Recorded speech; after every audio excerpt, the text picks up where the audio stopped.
प्रायोजक हैं शिखर चंद, सरला जैन, पारस मीना, महावीर प्रमिला, अशोक नमिता, संतोष वीना, ऋषभ अनीता। पुत्र पुत्रवधू CA Abhinav, CA Priya, advocate Himanshu, advocate Neha, doctor Shubhanshu, doctor Prajvi, पुत्र पुत्री अनुराग, आर्ची, देवांशी, जयांशी, पौत्र पौत्री अरुषा, अनुष, अरहम, मायशा, व्यांश एवं जैन कौटल्या परिवार 12 राजस्थान। पुत्री दामाद अनुभा आदित्य, आशिमा लक्ष्य, अनीशा आयुष, अनुकृति राघव, सुकृति अनुभव, दोहिता अयांश अर्निक, बहन बहनोई शारदा अरविंद बिलाला, मंजू अशोक सोगानी, राजेश सुभाष सेठी, निर्मला अरुण पाटनी। बोलिए पंच परमेष्टि भगवान की, भगवान महावीर स्वामी की, अहिंसा परमो धर्म की, परम पूज्य आचार्य गुरु श्री विद्यास, परम पूज्य आचार्य श्री समय सागर जी महाराज, जीवन के कल्याण रूपी मार्ग को प्रशस्त करने के लिए एक ग्रस्त को सदग्रस्त कैसे बनाया जाता है और जीवन का आत्म उत्थान कैसे हो, इसकी चर्चा हम रोज सुन रहे हैं। देव पूजा, गुरु उपासति, स्वाध्याय, संयम, जान दानम चेति ग्रस्ताणाम सट कर्माणि दिने दिने। इसी क्रम में तीसरे क्रम में स्वाध्याय को रखा गया। आचार्य कुंद कुंद देव कहते हैं स्वाध्याय के लिए प्राकृत में शास्त्र को सूत्र कहते हैं। जैसे धागे से सहित सुई गुमती नहीं है और सुई में धागा ना परोया जाए तो सुई कहीं पर भी कभी भी गुम सकती है और मिलना बड़ा मुश्किल होता है। और उसी सुई में धागा को परो देते हैं, सुई गुम भी जाए तो जल्दी मिल भी जाती है। ये सूत्र है। ऐसे ही आचार्य भगवंत कहते हैं जैसे सुई धागा से सहित सुई मिल जाती है, गुमती नहीं है, वैसे ही मां जिनवाणी से युक्त मनुष्य का जीवन 84 लाख योनियों में भटक भी जाए तो भटकन से अपने आप को बचा सकता है। हम अपने अतीत के सारे जीवन को हम मां जिनवाणी से पढ़ करके हम समझ सकते हैं कि हमने अतीत में कितनी पर्यायों को पाया और खोया। ये सब बताने वाले हमारे शास्त्र हैं, जिसे शास्त्रीय भाषा में कर्म सिद्धांत कहते हैं और अध्यात्म की भाषा में अध्यात्म ग्रंथ कहते हैं। अध्यात्म हमें विषय कसायों से बचाने का मार्गदर्शन देते हैं और सिद्धांत ग्रंथ हमें कर्म सिद्धांत को समझाने या बताने की प्रेरणा देते हैं कि एक पल में बांधा हुआ कर्म ना जाने संसार की कौन कौन सी गलियों में घुमाने के लिए ले जाता है। उन कर्मों से बचने के लिए, प्रवृत्ति से निर्वृत्ति में आने के लिए अध्यात्म शास्त्र का हमें सहारा लेना पड़ता है। तो जैसे हमारे कुल होते हैं ऐसे ही कूल होते हैं, दो किनारे होते हैं। जैसे नदी के दो किनारों के मध्य बहती हुई नदी अपने गंतव्य तक पहुंच जाती है, समुद्र में मिल जाती है, भटकती नहीं है मरुस्थलों में। वैसे ही हम दो कुलों के साथ में यानी अध्यात्म और सिद्धांत के शास्त्र के माध्यम से हम अपने जीवन रूपी नदी को मोक्ष तक पहुंचाने में समर्थ हो सकते हैं। इस मर्म को और जिनवाणी के महत्व को समझने की हमारी कोशिश होनी चाहिए। जीवन को तदनुरूप हम सबके लिए जिनवाणी के अनुकूल ढालने का प्रयत्न करना चाहिए। मां जिनवाणी में वो सब लिखा हुआ है जो तुम अतीत में भोग करके आए हैं। हम शास्त्रों को पढ़ते हैं, पारसनाथ चरित्र को पढ़ते हैं, हरिवंश पुराण को पढ़ते हैं, आदि पुराण को पढ़ते हैं। आदिनाथ भगवान के सारा वृत्तांत कई भवों जन्मों का लिखा है। एक छोटे छोटे चरित्र को पढ़ो, जीवंतर चरित्र पढ़ो, श्रेणिक चरित्र पढ़ो, पद्म पुराण पढ़ो। बहुत सारे चरित्र हमारे सामने हैं जो हमारे चरित्र की फोटो कॉपी है। शास्त्रों के चरित्र को पढ़ोगे तो हम अपने चरित्र को बदल पाएंगे, सुधार पाएंगे। ये कहाँ मिलता है? मां जिनवाणी के स्वाध्याय रस पान करने से। आजकल लोगों की रुचि स्वाध्याय से ही निल नहीं हुई है, साधु संतों के दर्शन करने से भी निल हो रही अभाव दिखने में आ रहा है।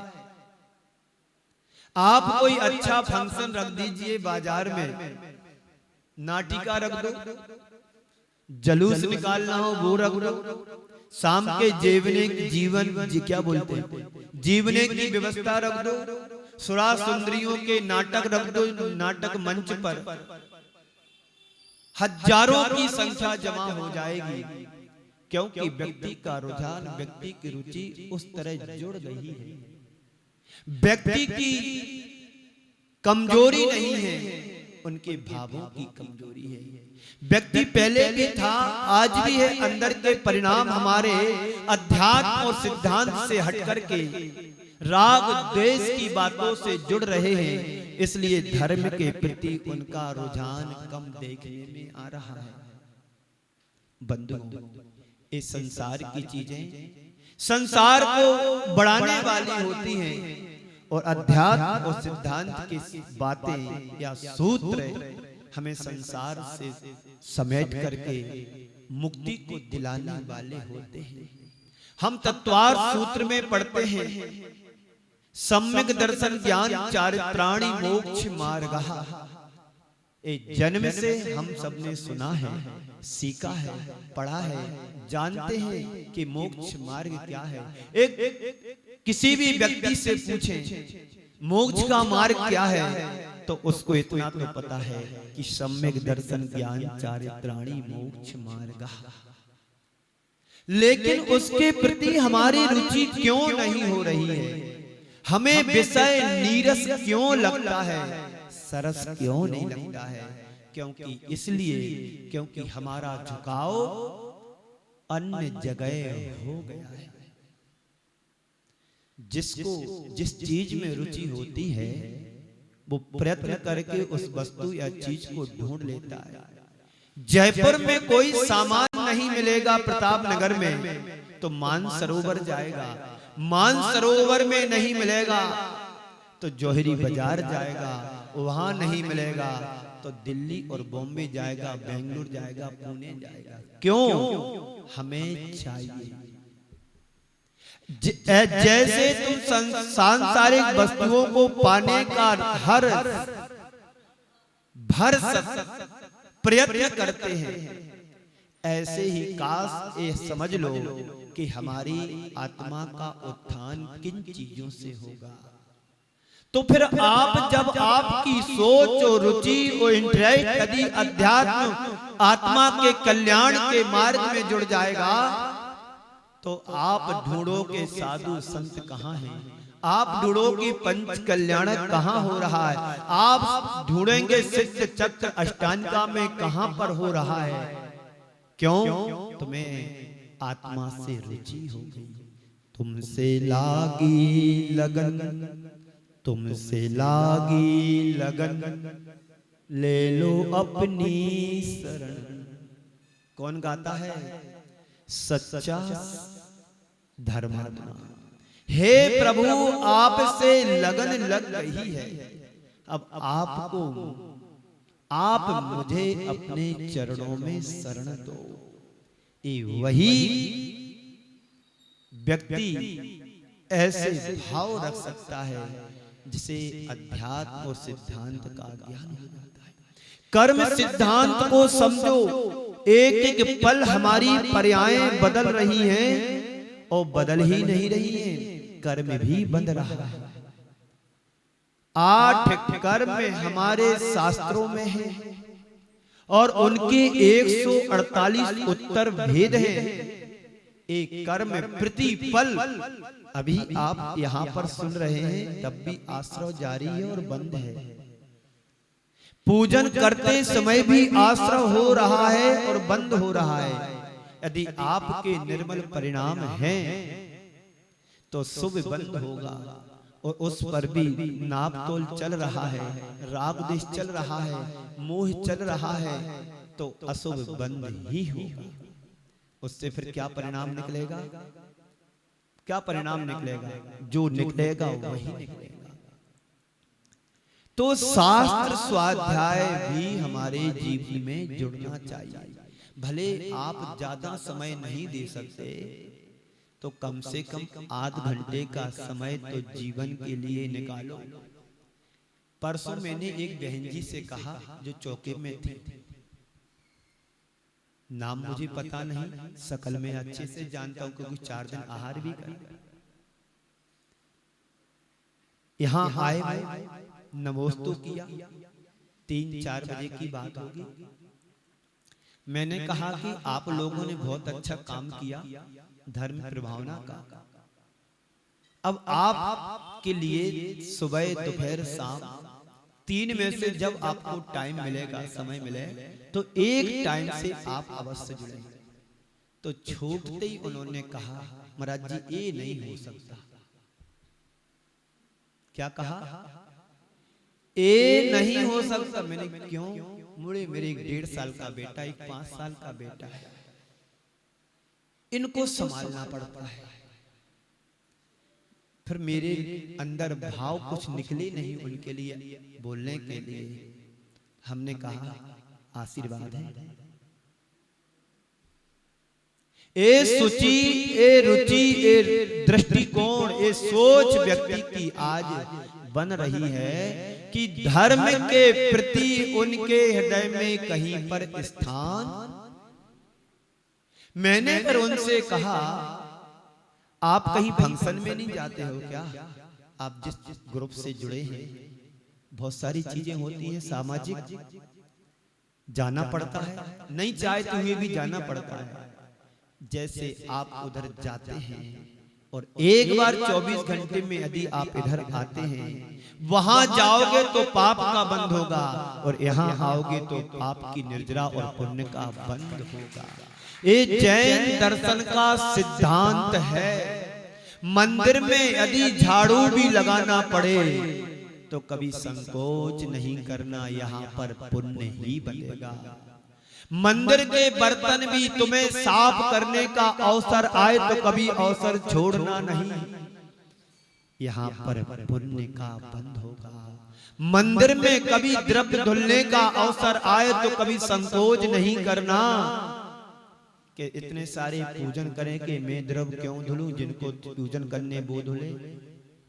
मैं बताऊं, आज भी हमारे गांव में पुजारी नहीं लगा।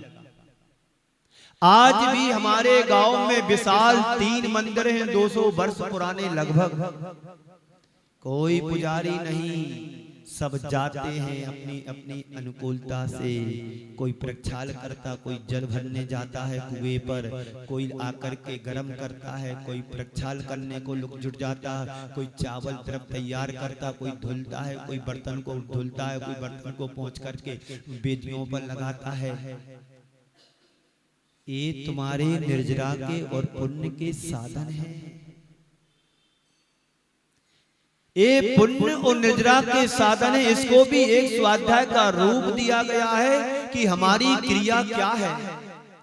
आप चौके का काम नहीं करते हैं, विशुद्ध धर्म ध्यान कर रहे हो कि गुरुदेव आएंगे, आहार करेंगे, निरंतराय आहार होना चाहिए, निरंतराय आहार होना चाहिए। ये जो तुम्हारी भावना, इसका नाम भी स्वाध्याय है।